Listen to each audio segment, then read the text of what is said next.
အားလုံးပဲမင်္ဂလာပါခင်ဗျာကျွန်တော်ဒီနေ့ပြောပြချင်တဲ့အကြောင်းလေးကတော့ကျွန်တော်တို့ iPhone တွေမှာ screen moa စာတွေကိုဘယ်လိုဖတ်ခိုင်းမလဲအတန်တွက်မှန်မှန်နဲ့ဘယ်လိုနားထောင်မလဲဆိုတာလေးကိုကျွန်တော်ပြောပြချင်ပါတယ်ကျွန်တော်တို့ iPhone တွေမှာ screen moa စာတွေကိုဖတ်ခိုင်းမှုဆိုရင်ပထမဆုံးအနေနဲ့ကျွန်တော် setting တွေကိုသွားပါမယ်ဟုတ်ကဲ့ setting တွေကနေမှာ accessibility ဆိုတာလေးရှိပါတယ် accessibility ကနေအောက်ကိုနည်းနည်းဆွဲလိုက်မယ်ဆိုရင် spoken content ဆိုတာလေးတွေ့ပါမယ်ဟုတ်ကဲ့အဲ့ဒီ spoken content မှာကျွန်တော်တို့နှစ်ခုလုံးဖွင့်ထားရဲပေါ့နော်အဲ့တော့ speed screen ဆိုတာလေးကိုဖွင့်ပေးရပါမယ် speed screen ဆိုတာလေးကိုဖွင့်ပေးမယ်ဆိုရင် screen မှာစာတွေကိုသူကဖတ်ပေးပါမယ်အဲ့တော့ speed screen လေးကိုဖတ်ခိုင်းဖို့ဆိုရင်ကျွန်တော် assisted လေးထဲမှာ speed screen ဆိုတာလေးကို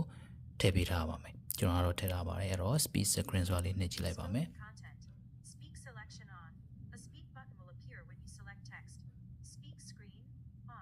Swipe down with 2 fingers from the top of the screen to hear the content of the screen. Speech controller off.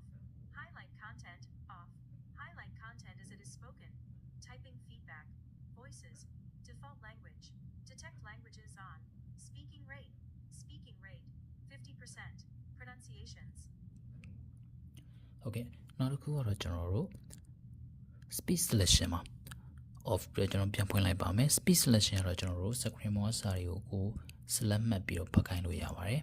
အဲ့တော့ကျွန်တော်က ChatGPT မှာမေးထားတဲ့ဟာလေးကိုရင်သွားကြည့်ပါမယ်အဲ့တော့ကျွန်တော် ChatGPT မှာ story လေးတစ်ပုဒ်မေးထားပါတယ်အဲ့ဒါလေးကိုကျွန်တော် select မှတ်ကြည့်ပါမယ်ဟုတ်ကဲ့ကျွန်တော် select မှတ်ပြီးတော့ဒါလေးကိုဖတ်ခိုင်းမယ်ဆိုရင် translate ရဲ့ပေမှာအများလေးရှိပါတယ်အဲ့ဒါလေးကိုတက်နေပြီးတော့ speak ဆိုတာလေးကိုနှိပ်ခိုင်းရပါပြီThe Clockmaker's Gift. In a quiet village nestled between misty mountains, there lived an old clockmaker named Elias. He was known for creating the most intricate, beautiful clocks, each one ticking with a melody only the heart could hear. ဟုတ်ကဲ့အခုလိုမျိုးအတန်တွက်မှန်မှန်နဲ့ screen moa စာတွေကိုနားထောင်လို့ရပါပြီခင်ဗျအားလုံးအဆင်ပြေကြပါစေ